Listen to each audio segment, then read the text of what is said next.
Assalamualaikum warahmatullahi wabarakatuh. وَنُنَزِّلُ مِنَ الْقُرْآنِ مَا هُوَ شِفَاءٌ وَرَحْمَةٌ لِّلْمُؤْمِنِينَ وَلَا يَزِيدُ الظَّالِمِينَ إِلَّا خَسَارًا.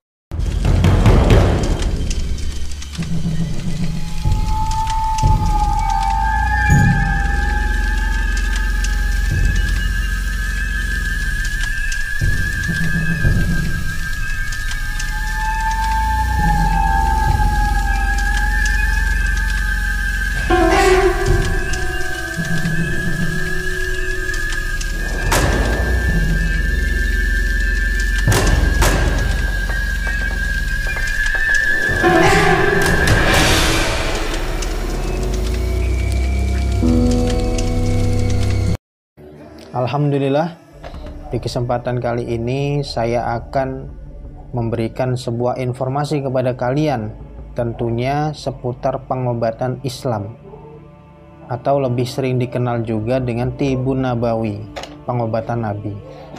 Pengobatan Nabi kan banyak nih, ada bekam, kemudian ada gurah, kemudian ada ruqyah. Nah, kita akan membahas tentang ruqyah karena ini adalah channel Ruqyah Lampung. Jadi banyak belakangan ini pasien ini yang bertanya, ruqyah ini spesialis mengobati apa saja, penyakit apa saja? Nah, ini pertanyaan yang bagus. Karena dalam dunia medis, kedokteran itu ada namanya dokter spesialis THT, dokter spesialis penyakit dalam, dokter spesialis kandungan, dokter spesialis saraf, spesialis anak, dan lain sebagainya. Nah, ruqyah ini spesialis apa? Jadi, ruqyah ini mampu mengobati penyakit medis dan penyakit non-medis. Dengan catatan, si pasien harus meyakini bahwasannya Al-Quran ini adalah penyembuh. Dan peruqyahnya juga harus meyakini bahwasannya Al-Quran ini adalah penyembuh. Apapun sakitnya, medis ataupun non-medis. Nah, ini ada contoh video kami yang mana ketika itu kami mengobati pasien stroke. Stroke ini kan penyakit medis, ya. Stroke penyakit medis. Nah, begitu kita ruqyah dengan keyakinan semaksimal mungkin, hasilnya ya sangat luar biasa.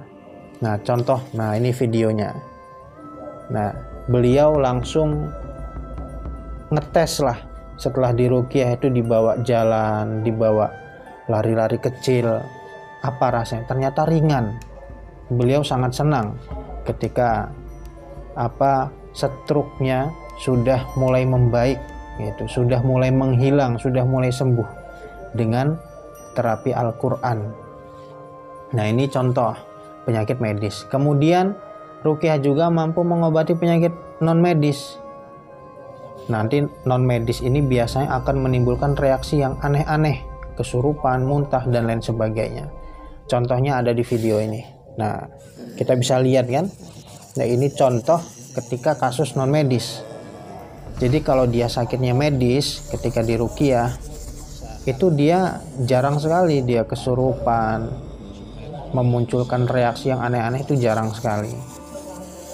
Berbeda dengan penyakit non-medis. Penyakit non-medis ini kalau di ruqyah, dia biasanya menimbulkan reaksi yang aneh-aneh, muntah darah, terus kemudian muntah, kesurupan, dan lain sebagainya. Nah, jadi dari video-video itu kita sudah mendapatkan ainul yakin nih, ya. Kita melihat bukti nyata bahwasannya Al-Quran ini bisa mengobati penyakit non-medis dan medis. Dengan catatan, kita harus meyakini bahwasannya Al-Quran ini adalah penyembuh. Sebagaimana firman Allah, wa nunazzilu minal qur'ani ma huwa shifa. Dan Allah turunkan Al-Quran sebagai penyembuh. Nah, itu. Tapi ada pengobatan yang lebih bagus lagi daripada ruqyah. Apa? Yaitu pengobatan yang sinergi. Pengobatan yang sinergi. Rasulullah pernah bersabda, alaikum bisifa'aini al-asal wal Qur'an. Berobatlah kalian dengan dua obat. Carilah kesembuhan dengan dua obat. Dua perkara apa? Dengan madu dan Al-Quran. Nah, dari hadis ini sudah jelas bahwasannya Nabi Muhammad SAW itu menyarankan kepada kita ketika kita berobat bukan hanya dengan Al-Quran saja, tapi coba herbalnya apa, gitu kan? Minum madu atau habatus sauda atau herbal-herbal lainnya yang emang itu cocok sesuai dengan penyakit kita.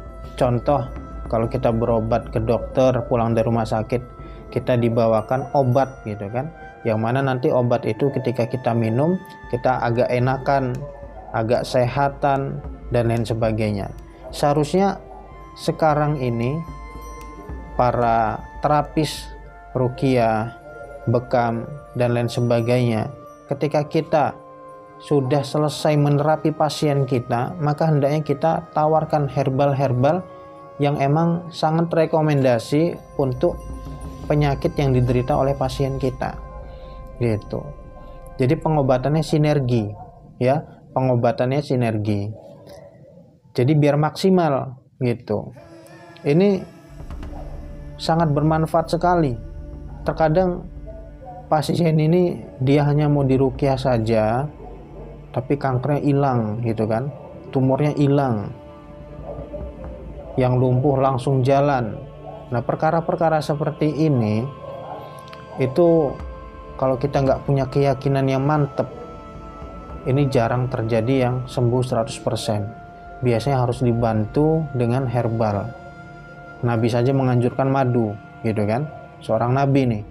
Kita umatnya yang imannya di bawah Nabi Muhammad SAW, kita harusnya sinergi juga pengobatan ruqyah dan lain sebagainya dengan apa? Herbal.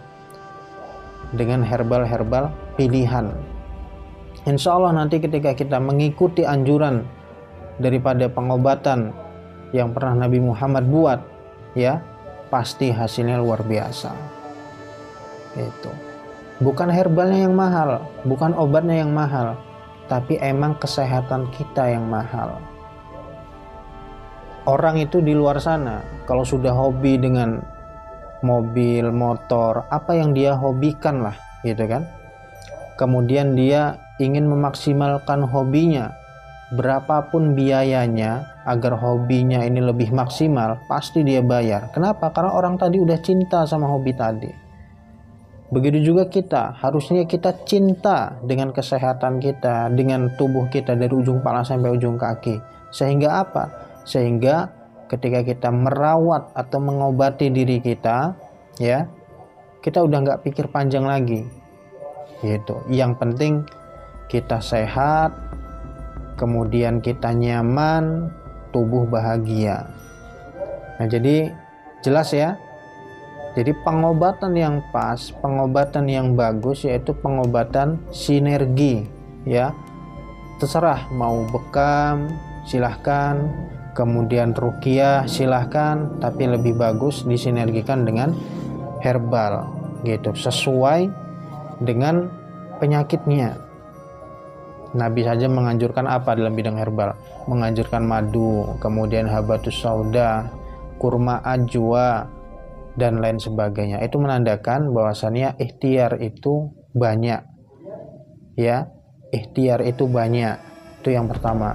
Terus kemudian yang kedua, Nabi menganjurkan kita itu kalau berobat ya harusnya sinergi, itu sinergi dengan herbal, atau kita lagi pengobatan holistik, pengobatan tradisional, kita sinergi sama pengobatan medis, ya nggak apa-apa, gitu.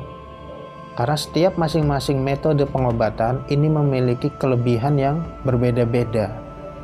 Dan kemudian namanya berobat, gitu kan, jodoh-jodohan, gitu. Jadi kita nggak boleh condong satu, condong ke sana, yang ke sini jadi fanatik dan lain sebagainya, nggak boleh. Ya, pengobatan yang paling bagus, yang paling jos itu pengobatan sinergi.